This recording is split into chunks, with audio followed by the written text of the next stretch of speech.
Hi అండి అందరికీ. ఈరోజు మనం కొన్ని స్టాక్స్ చూడబోతున్నాం. అవేంటి అంటే మదర్సన్ స్టాకు. ఇది రెడీగా ఉంది ర్యాలీ చేయడానికి. సో 208 అనే లెవెల్ ఎప్పుడైతే క్రాస్ అవుతుందో అక్కడి నుంచి కూడా ఇది బాగా ర్యాలీ చేసే ఛాన్స్ ఉంది. మీరు చూస్తున్నట్టయితే మంచి వాల్యూమ్తో బ్రేక్అవుట్ అనేది చాలా రోజుల తర్వాత ఈ స్టాక్లో వచ్చింది. వీక్లీ టైం ఫ్రేమ్లో చూసుకున్నట్టయితే ఇది ఆల్ టైమ్ హై పాయింట్లో కూడా ఉంది. మనకి 275 అనేది టార్గెట్. మంత్లీ కూడా చూసుకోండి ఎంతవరకు ర్యాలీ చేసిందంటే ఒక రేంజ్లోంచి బ్రేక్అవుట్ జరిగింది. సో ఈ స్టాక్ 276కి టార్గెట్ అనేది ఇవ్వబోతుంది. నెక్స్ట్ స్టాక్ ఏంటి అంటే టాటా కన్స్యూమర్ అనమాట. ఈ స్టాక్లో చూడండి, దీంట్లో కూడా ఎంత మంచి వాల్యూమ్తో బ్రేక్అవుట్ వచ్చింది అని అంటే యాక్చువల్గా ఇది 1226కి వెళ్ళే ఛాన్స్ ఉంది. ఎందుకంటే ఇది ఒక రేంజ్ నుంచి బ్రేక్అవుట్ జరిగింది. చాలా రోజుల నుంచి ఒకటే లెవెల్లో కన్సాలిడేషన్ అవుతూ ఉండింది ఈ స్టాక్. మనం ఇప్పుడు లెవెల్స్ డ్రా చేసుకొని చూద్దాము. హొరిజాంటల్ లైన్ని డ్రా చేసి పెట్టి మీకు క్లారిటీగా నేను చెప్తాను. చూడండి, 1182 పాయింట్ అనేది చాలా రోజుల నుంచి ఆ డౌన్వర్డే కన్సాలిడేషన్ అవుతూ ఉండింది. ఆల్ టైమ్ హై పాయింట్ వచ్చేసి 1272.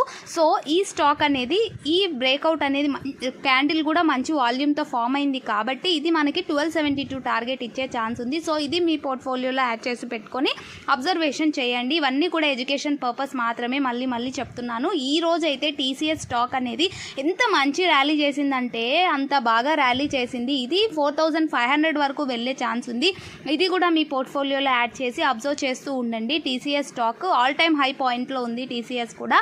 ఇంకో స్టాక్ మనం చూసినట్టయితే ఇండియా సిమెంట్ స్టాక్ని GAIL stock. First GAIL stock చూస్తున్నట్టయితే ఇదైతే కన్సాలిడేషన్ వచ్చి అప్వర్డ్ లెవెల్ వెళ్ళి అక్కడి నుంచి మళ్ళీ డౌన్వర్డ్ వస్తుంది. రీటెస్ట్ అయ్యాక మళ్ళీ నేను దీన్ని చెప్తాను. ఇప్పుడు ఇంకో స్టాక్ ఏది అంటే India cement stock. India cement స్టాక్లో చూసినట్టయితే ఇది కూడా మంచి వాల్యూమ్తో బ్రేక్అవుట్ వచ్చింది. కన్సాలిడేషన్ అయ్యాక 300 రేంజ్ వరకు చాలా రోజుల నుంచి కన్సాలిడేషన్ వచ్చింది. అక్కడి నుంచి బ్రేక్అవుట్ అనేది వాల్యూమ్తో వచ్చింది. సో ఈ స్టాక్ టార్గెట్ కూడా 450.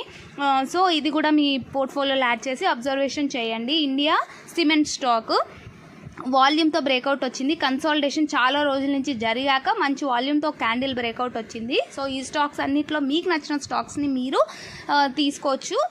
ఇంకోటి ఏంటి అని అంటే ఇంకొక స్టాక్ అనేది ఉమంగ్ డైరీ అనే స్టాక్ ఉంది. ఈ ఉమంగ్ డైరీ స్టాక్ కూడా చాలా అసలు బ్రేక్అవుట్ అనేది మంచి వాల్యూమ్తో వచ్చింది. ఎక్కువ రోజుల తర్వాత ఇది కూడా కన్సాలిడేషన్ అయింది. మీరు ఇక్కడ చూసుకున్నట్టయితే 118 వరకు కూడా 118 దగ్గర వరకు కూడా చాలా నుంచి కన్సాలిడేషన్ వచ్చేసి బ్రేక్అవుట్ అనేది జరిగింది. ఇది కూడా మంచి ర్యాలీ. ఆల్ టైమ్ హైగా ఉంది. ఇది కూడా మీరు ఇది కూడా చాలా తక్కువ ప్రైస్ 159 రూపీసే కాబట్టి ఎక్కువ మనము షేర్స్ని బై చేసి పెట్టుకోవచ్చు.